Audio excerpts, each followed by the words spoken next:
وَإِذَا سَأَلْتَ فَاسْأَلِ اللَّهِ وَإِذَا اسْتَعَنْتَ فَاسْتَعِنْ بِاللَّهِ۔ میرے نبی نے کہا جب مانگنا ہو تو اللہ سے مانگنا، جب پکارنا ہو تو اللہ کو پکارنا۔ جن پر موت آ گئی، جنہیں اللہ نے پیدا کیا، جنہیں موت دے دی، زمین کے نیچے پہنچایا، یا نہ تمہارے سوال کا جواب دے سکتے ہیں، نہ تمہاری پکار پر لبیک کہہ سکتے ہیں۔ ایک اللہ ہے جو ہر حال میں لبیک بھی کہتا ہے، پہنچتا بھی ہے، سنتا بھی ہے۔ او میرے بھائی بہنوں، اللہ کو ساتھ لے لو، اللہ کو ساتھ لے لو۔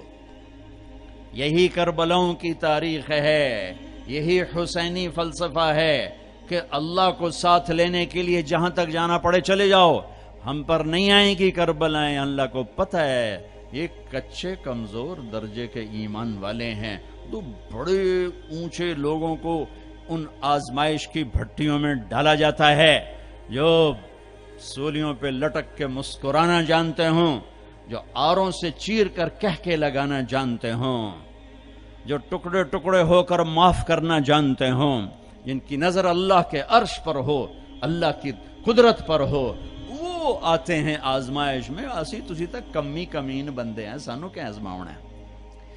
ہاں ہاں، اللہ مل گیا تو سب کچھ ملا، اللہ نہ ملا تو کچھ نہ ملا، کیونکہ زمین سے لے کر آسمان تک کس کی بادشاہی ہے؟ یدبر الامر من السماء الى الارض، اللہ کی۔ مشرق میں کس کی بادشاہی ہے؟ رب المشرق، اللہ کی۔ مغرب میں کس کی بادشاہی ہے؟ والمغرب، اللہ کی۔ مشرقین مغربین میں کون بادشاہ ہے؟ رب المشرقین و رب المغربین، اللہ بادشاہ ہے۔ شمال جنوب میں کون بادشاہ ہے؟ اینما تولوا فثم وجہ اللہ، ادھر بھی اللہ، ادھر بھی اللہ، آگے بھی اللہ، پیچھے بھی اللہ، اوپر بھی اللہ۔ کائنات میں دیکھو تو صحیح، رگ رگ میں اللہ کا نور ہے، پتے پتے میں اللہ کا نور ہے، ذرہ ذرہ بتاتا ہے اللہ ہے۔ یہ ہوا کے خوبصورت، یہ ہوا کے دلکش، دلربا، دل فریب جھونکے یہ بتا رہے ہیں کہ اللہ ہے۔ یہ اڑتی ہوئی بدلیاں بتا رہی ہیں کہ اللہ ہے۔ یہ آسمان کی چھت بتا رہی ہے کہ اللہ ہے۔ طارق جمیل کا اس زبان سے بولنا بتا رہا ہے کہ اللہ ہے۔ ایک نطفے کا انسان بن کے چہکنا یہ بتا رہا ہے کہ اللہ ہے۔ دھرتی میں خزانوں کا بھرے ہونا بتاتا ہے کہ اللہ ہے۔ سمندر کی تہ میں پیٹرول بتاتا ہے کہ اللہ ہے۔ ہرن کے نافے میں مشک، خون کا مشک بن جانا بتاتا ہے کہ اللہ ہے۔ گائے کا گھاس اور پانی کھا کر پی کر دودھ نکالنا، گارے میں سے، خون میں سے، گوبر میں سے، خون گندا، گوبر گندا، اور اس میں سے سفید دودھ کا نکلنا قطرہ قطرہ بتاتا ہے کہ اللہ ہے۔ پھول کی ایک ایک پنکھڑی بتاتی ہے کہ اللہ ہے، اس کی مہک بتاتی ہے کہ اللہ ہے۔ آئے ہائے، بڑی کائنات کو چھوڑو، ایک چونٹی بھی بتاتی ہے کہ اللہ ہے۔ بھائی بہنوں، اللہ کو ساتھ لے لو، اللہ کو۔ وللہ، خزانے کس کے؟ وللہ خزائن السماوات والارض، طاقت کس کی؟ ان القوت للہ جمیعا، ملک کس کا؟ الملک یومئذ الحق للرحمن، فرشتے کس کے؟ جعل الملائکۃ اولی اجنحۃ مثنی وثلاث ورباع، آسمان کس کے؟ لہو ما فی السماوات، زمین کس کی؟ وما فی الارض، درمیان کس کا؟ وما بینہما، زمین کے نیچے تک کس کا؟ وما تحت الثری، سب اللہ کا، سب اللہ کا، سب اللہ کا۔ ماضی کا حاکم اللہ، حال کا حاکم اللہ، مستقبل کا حاکم اللہ، زندہ مردہ پہ حکمران اللہ، اچھے برے پر حاکم اللہ، ناری نوری پر حکومت اللہ کی، آبی خاکی ہوائی فضائی پر حکمران اللہ ہے۔ اللہ ملا تو سب کچھ ملا، اللہ نہ ملا تو کچھ نہ ملا۔ لا الہ الا اللہ، یہ لا الہ۔ روزہ رکھو، اللہ مل جائے گا۔ اللہ کو ملنے کا راستہ کیا ہے؟ محمد الرسول اللہ، کلمے کا اگلا حصہ، کلمے کا اگلا حصہ۔ کیا بیلنس کلمہ ہے؟ اللہ، کوئی نقطے والا حرف ہے؟ بولو۔ ہاں، تم کیا کہتے ہو؟ خدا۔ تم اللہ نہیں کہتے ہو، خدا۔ یہ تمہارے مولوی، تمہارے مفتی، تمہارے خطیب اور تم سب تم خدا کہتے ہو۔ کبھی کبھی غلطی سے منہ سے اللہ نکلتا ہے، ورنہ تمہاری زبانوں پہ فٹ ہو گیا ہے۔ بڑے سے بڑے مصنف کی کتاب پڑھو خدا خدا خدا، بڑے سے بڑے خطیب کی سنو خدا خدا خدا، آپس میں بات کرو۔ میں یہ نہیں کہتا ہوں یہ غلط ہے، خدا کہتے ہیں جسے کسی نے نہ بنایا ہو تو وہ اللہ ہے، لیکن میرے اللہ نے اپنا نام اللہ بتایا ہے، خدا نہیں بتایا۔ میرے پیو میرا نا طارق جمیل رکھیا، تسی مینوں رحم دین سدنا شروع کر دیو تو میں آکھنا یار کی آکھی جاندے ہو؟ او بابا میں رحم دین نے میں طارق جمیل ہاں۔ میرا اللہ بر صغیر کے مسلمانوں سے کہتا ہوگا کملے ہو میں اللہ میں خدا کی بنائی جاندے ہو، مینوں اللہ کھو۔ ساری 7-6 بر اعظم اللہ نے پھرائے، بار بار پھرائے، پوری دنیا میں کوئی اس کو خدا نہیں کہتا، اللہ ہی کہتے ہیں۔ ارے تم بھی اللہ کہو، اللہ کہو، وعدہ کرتے ہو نا اللہ کہو گے نا؟ ہاں کہو اللہ، پھر کہو اللہ، پھر کہو اللہ۔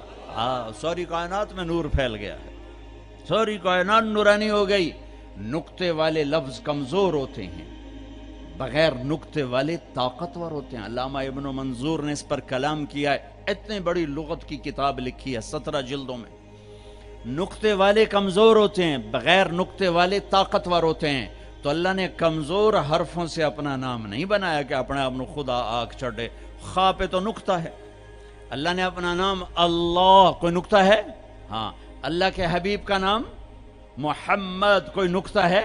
دوسرا نام احمد، کوئی نقطہ ہے؟ صلی اللہ علیہ وسلم، برابری ہو گئی نا، کوئی نقطے والا نہیں۔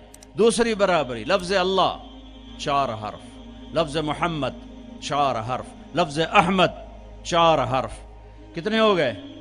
12۔ اب اللہ نے کلمہ بنایا، پرزے جوڑ کے انجن بنا۔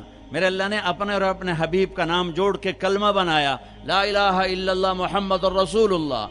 اللہ جمع محمد جمع احمد 12، لا الہ الا اللہ 12 حرف ہیں، محمد الرسول اللہ بھی 12 حرف ہیں۔ بیلنس کیا ہے۔ اللہ کہنے کی عادت عورتوں سے بھی کہتا ہوں، آپ سے بھی کہتا ہوں، جو لفظ اللہ میں نور ہے وہ کسی میں نہیں ہے۔ اللہ ملا تو سب کچھ ملا، پر ابھی تو تم اللہ ہی نہیں کہتے ہو، خدا میں اٹکے ہوئے ہو۔ جب تم اللہ کہتے ہو تو اللہ کی تمام صفات سے اللہ کو پکارتے ہو، جب تم خدا کہتے ہو تو اللہ کی ایک صفت سے اللہ کو پکارتے ہو، جسے کسی نے نام بنایا ہو، جسے کسی نے نام بنایا ہو۔ تو میرے رب نے کیا خوبصورت انداز اختیار کیا ہے اپنے اور اپنے حبیب کے نام میں۔ پھر تھوڑا سا قرآن کے پہلے حرف کے ساتھ تھوڑا جوڑ دکھاؤں۔ الحمد للہ رب العالمین، الحمد کی الف لام ہٹاؤ تو پیچھے کیا بچے گا؟ حمد بچے گا نا، ٹھیک ہے؟ ٹھیک ہے بھائی۔ محمد کی میم ہٹاؤ تو کیا بچے گا؟ حمد۔ احمد کا الف ہٹاؤ تو کیا بچے گا؟ حمد۔ یہ اتفاق ہے، یہ انتخاب ہے۔ واہ واہ! قرآن سے کیسے نام جوڑا ہے اپنے نبی کا، اپنے نبی کے نام کو قرآن کے پہلے لفظ کے ساتھ کیسے جوڑا ہے؟ الحمد کا الف لام ہٹا تو حمد، محمد کا میم ہٹا تو حمد، اور احمد کا الف ہٹا تو حمد۔ سبحان بسم اللہ الرحمن الرحیم، والصلاة والسلام علی رسولہ الکریم وعلی آلہ وصحبہ اجمعین، اما بعد۔ میرے محترم بھائیوں، بہنوں، بچوں، بچیوں، عزیزوں، جاننے والے، نہ جاننے والے، السلام علیکم ورحمۃ اللہ وبرکاتہ۔ کچھ دنوں سے میں قرآن سے اللہ کی پسندیدہ ہستیاں کون ہیں، کہ اللہ کس کو پسند کرتا ہے، ولی دوست کو کہتے ہیں۔ تو اللہ کا دوست کون ہے؟ وہ یہ کوئی وراثتی چیز نہیں ہے کہ بڑے اولیاء اللہ تھے تو اب ان کا بیٹا بھی انہی جیسا ہوگا۔ ہمارے یہاں وراثت چلتی ہے کہ بڑے بزرگ کا بیٹا بھی بزرگ بن جاتا ہے، چاہے وہ کلین شیو ہو، وہ لوگ اس کے پاؤں چوم رہے ہوتے ہیں، جہالت ہے۔ تو آج میں تھوڑا سا سورہ بنی اسرائیل ہے، اس میں بھی سارے اخلاق بیان ہوئے۔ میرے بھائی بہنوں، ایمان لانے کے بعد انسان بنتا ہے، اور اس کے بعد اس کی قیمت، اس کا بڑا پن، اس کی وجاہت، اس کی شرافت، وہ پیسوں سے نہیں ہوتی. پیسوں سے انسان مالدار تو ہو جاتا ہے، بڑا نہیں بنتا، بڑا نہیں بنتا. ہمارا علم غلط ہو گیا. بڑا بڑا بندہ جی بول دیا 3 ملن یہ 200 مربع یہ نوابہ فلانا ہے، نوابہ فلانا ہے. میرے بھائیو، یہ بالکل غلط علم ہے. بڑا وہ ہے جسے اللہ پسند کرے. بڑا وہ ہے جو میرے نبی کی زندگی کے پیچھے چلے. بڑا وہ ہے جس سے اللہ تعالیٰ راضی ہو جائے. باقی سب چھوٹے چھوٹے ہیں. تو آج ایک تیسری جگہ سے میں کچھ باتیں قرآن سے عرض کروں گا جن کا تعلق ہمارے ایمان سے بھی ہے، اخلاق سے بھی ہے. وہ ہے بسم اللہ الرحمن الرحیم. وقضى ربك الا تعبدوا الا اياه بالوالدين احسانا اما يبلغن عندك الكبر احدهما او كلاهما فلا تقل لهما اف ولا تنهرهما وقل لهما قولا كريما واخفض لهما جناح الذل من الرحمة وقل رب ارحمهما كما ربياني صغيرا. یہ بہت بڑا مضمون ہے. اللہ نے قرآن بھر دیا والدین کے خدمت کے لیے، والدین کی اطاعت کے لیے، والدین کی ماننے کے لیے. پہلا جملہ ہے اور تیرے رب نے فیصلہ کیا، ایک مطلب. دوسرا، اور تیرے رب نے حکم کیا کہ بندگی صرف اللہ کی ہے، بندگی صرف اللہ کی ہے. عبد اسے کہتے ہیں جو ہر بات پہ سر جھکا دے. عبد اسے کہتے ہیں جو ہر بات پہ بچھ جائے، اس کو عبد کہتے ہیں. تو اللہ کہہ رہا ہے میرے بندو، میرا ایک فیصلہ ہے اور میرا ایک حکم ہے، میرے سوا نہ تمہارا ہاتھ کسی کے آگے پھیلے، نہ تمہاری گردن کسی کے آگے جھکے. ایک دوسرے سے مدد لینا، اس کو ایک دوسرے کی تعاونوں میں آ جاتا. تعاونوا علی البر والتقوی، ایک دوسرے کا ساتھ دو، ایک دوسرے کی مدد کرو. میرے نبی قرضہ اٹھاتے تھے. میرے نبی جب انتقال ہوا تو آپ کی زرہ 9 وسق پر، وسق 5 من کا ہوتا ہے، تو وہ جو کے بدلے آپ نے زرہ رکھوائی تھی کہ جب میں تمہیں ادا کروں گا زرہ لے لوں گا، اور آپ کا انتقال ہو گیا، آپ زرہ اپنی واپس نہیں لے سکے. وہ چیزیں جن کا تعلق صرف اللہ کی ذات سے ہے اور کوئی نہیں کر سکتا، اس میں صرف اللہ کے آگے ہاتھ پھیلا. جیسے ہم کہتے ہیں مدد، نصرت، اللہ کہتا میں ہوں. الا ان نصر اللہ قریب، سنو میری مدد تمہارے قریب ہے. تو اللہ تعبدوا الا ایاہ، بس ایک چھوٹا سا جملہ اللہ نے یہاں کیا، چونکہ یہاں اللہ نے والدین اور اخلاق بتانے تھے تو اپنے لیے صرف ایک جملہ بولا. باقی باتیں بھی اللہ کے لیے ہیں، لیکن اللہ نے میری بندگی، اس بندگی سے مراد 5 وقت کی نماز نہیں ہے، حج، روزہ، زکوٰۃ نہیں ہے اس کی مراد. یہ ساری باتیں داخل ہیں، اور اس کے ساتھ 24 گھنٹے کی زندگی اللہ کی مرضی پر گزارو. نفع آئے تو شکر ادا کرو، نقصان ہو تو صبر کرو، برداشت کرو، پھر بھی شکر ادا کرو. کہ میرا رب یہ کہہ رہا ہے کہ میں نے صرف اللہ سے تعلق جوڑنا ہے. اللہ کے نبی نے اپنے چچا زاد بھائی عبداللہ بن عباس سے فرمایا کہ یا غلام، اے نوجوان، اسی کا بکلمات فاحفظہ، میں تمہیں چند باتوں کی وصیت کرتا ہوں. کیا؟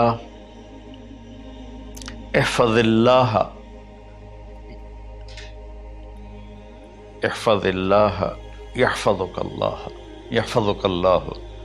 اللہ کے اوامر کی حفاظت کر، اللہ تیری حفاظت کرے گا. احفظ اللہ تجدہ تجاہک، تو اللہ کے اوامر، اسلام، حلال حرام کی پہچان کر کے زندگی گزار تو اللہ کو ہر وقت تو اپنی مدد کے لیے تیار پائے گا۔ اور لمبی حدیث ہے، بنا عشاء کی نماز کا وقت ہو رہا ہے، اس میں وہ جملہ جو اس میرے مضمون سے متعلق ہے، وَإِذَا سَأَلْتَ فَاسْأَلِ اللَّهِ، جب بھی مانگو اللہ سے مانگو، جب بھی مانگو اللہ سے مانگو، اللہ کے سوا کوئی دینے والا نہیں ہے، صرف اللہ ہے دینے کے لیے۔ وَإِذَا اسْتَعَنْتَ فَاسْتَعِنْ بِاللَّهِ، اور جب مدد کے لیے ہاتھ اٹھاؤ تو صرف اللہ کو پکارو، جب ضرورت حاجت کے لیے مدد کے لیے ہاتھ اٹھاؤ تو اپنے اللہ کو پکارو۔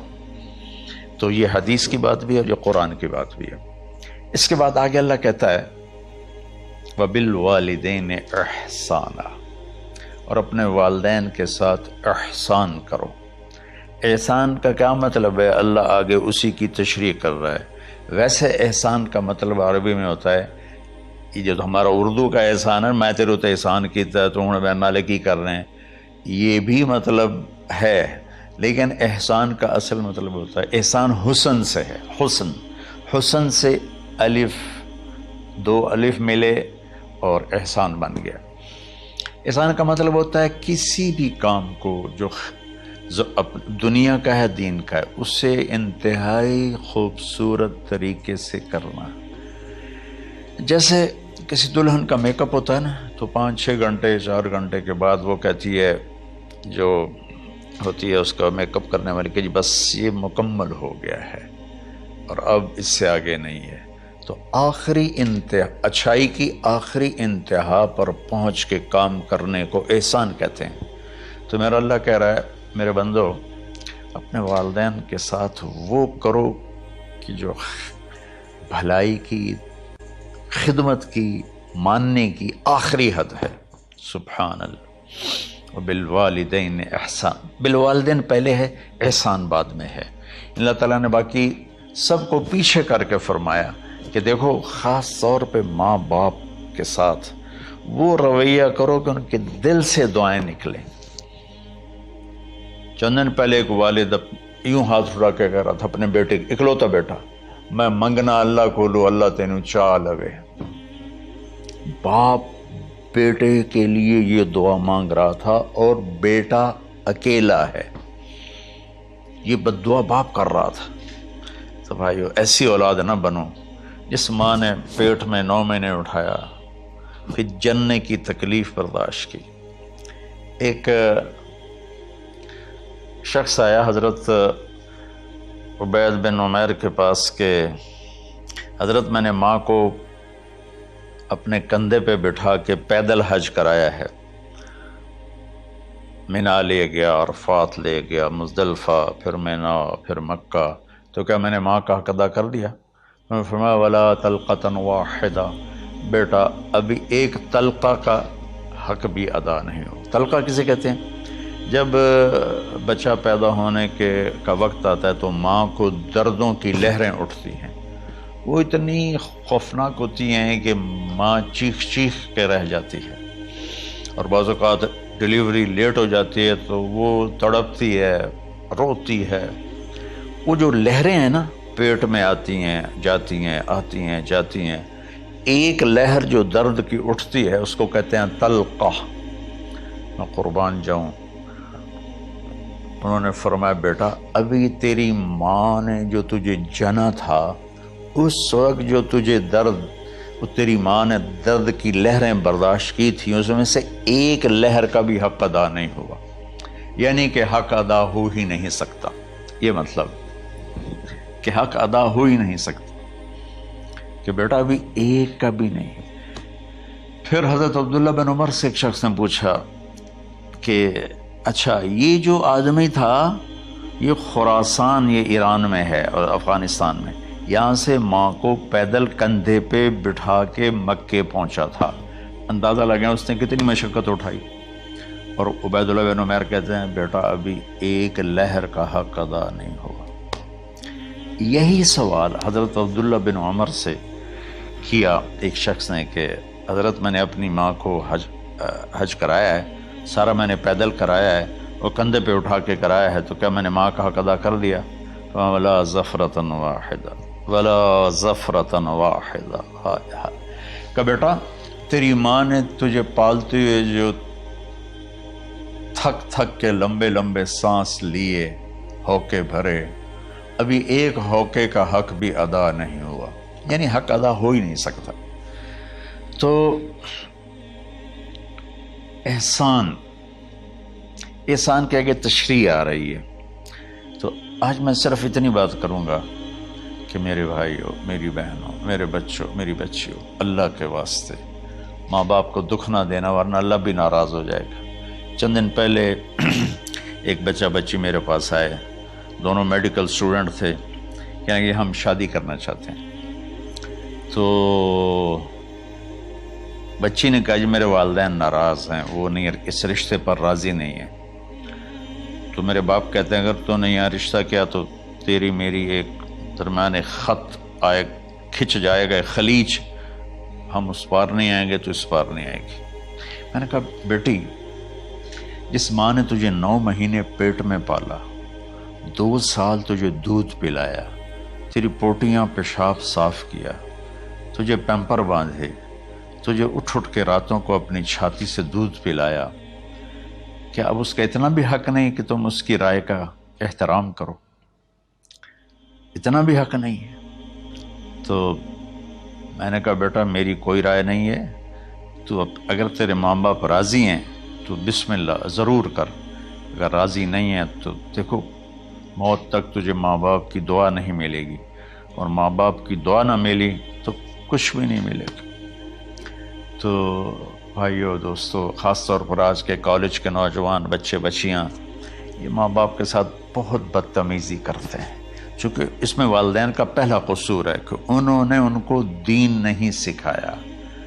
بچپن میں انگلش میڈیم اسکول، پھر او لیول، پھر اے لیول، تو انہیں کیا پتہ ماں کون ہے باپ کون ہے. ایک پرانی بات ہے، ایک شخص اپنے بیٹے کو لے کر آیا کہ یہ میرا بچہ ہے اور یہ فلاں جگہ شادی کرنا چاہتا ہے، اور ہم میں سے کسی کی رائے نہیں ہے، اور یہ مانتا نہیں ہے. اور اس کے ساتھ اس نے دھاڑے مار کے رونا شروع کیا. تو میں نے بچے کو دیکھا تو یوں کر کے بیٹھا تھا، اس کا باپ رو رہا ہے، ہچ کیوں تو ایسے بیٹھا ہو. تو مجھے اچانک خیال آیا، میں نے کہا شیخ صاحب اس کو کہاں پڑھایا تھا؟ کہا جی امریکن اسکول. اس کے بعد آسٹریلیا بھیجا تھا مزید تعلیم کے لیے. ان کے شیخ صاحب اس بچے کا کوئی قصور نہیں، آپ کا قصور ہے. اس کو تو پتہ ہی نہیں میری ماں کیا ہے، میرا باپ کیا ہے. ایک ہماری تہذیب تھی وہ ختم ہو گئی ہے، اس میں علم نہیں بھی تھا تو ماں باپ کا. میں نے اپنی آنکھوں سے دیکھا، میں نے اپنے دادا کو دیکھا لیکن میں یاد نہیں، لیکن جو میرے دادا کے چھوٹے بھائی تھے ان کو میں سنبھلتا ہوں، ان کو میں نے دیکھا ہے. 3ری 4تھی جماعت تک میں تھا، 61 میں ان کا انتقال ہوا، میری 9 سال عمر تھی. تو 8 سال ان کے بیٹے جوان تھے، اور ڈیرے میں جب وہ بیٹھتے تھے تو ان کے بچے ان کے سامنے نہیں بیٹھتے تھے، ان کی پیٹھ کے پیچھے بیٹھتے تھے. اتنا ادب، حالانکہ چاروں کے چاروں دین نہیں جانتے تھے، تہذیب تھی، ثقافت تھی، جو آج کی تہذیب نے ہم سے سب کچھ چھین لیا. اب بھی آپ جاؤ بیٹا تھر پارکر میں گیا ہوں 2-3 دفعہ، اور وہاں مسلمان نہیں ہندو عورتیں جب گاڑی گزرتی ہے تو گھونگھٹ کو نیچے کر لیتی ہیں، اپنا چہرے کو فوراً چھپا لیتی ہیں. تو خیر بہرحال میں نے کہا شیخ صاحب اس بچے کا قصور نہیں، آپ کا قصور ہے. تو میرے بچوں، اپنے ماں باپ کو خوش کرو، راضی کرو. ان کا راضی ہونا اللہ کی رضا ہے. میں اس کی تفصیل انشاءاللہ آگے بتاؤں گا. آج میں صرف اتنا ہی میں نے تمہید باندھی ہے کہ ماں باپ کا کیا مقام ہے، ان کی کیا عزت ہے. ایک شخص آیا، یا رسول اللہ میرا باپ میرے پوچھے بغیر میرا مال خرچ کر لیتا ہے. آپ نے کہا بلاؤ. چونکہ بچے کا ذاتی مال اگر ہو تو شرع کے لحاظ سے باپ پوچھ کے استعمال کرے، بغیر پوچھے استعمال نہ کرے۔ جب اسے پتہ چلا کہ میرے بیٹے نے شکایت کی ہے، تو عرب کی شاعری تو مشہور تھی، انہیں دل ہی دل میں کچھ اشعار پڑھے۔ جو آیا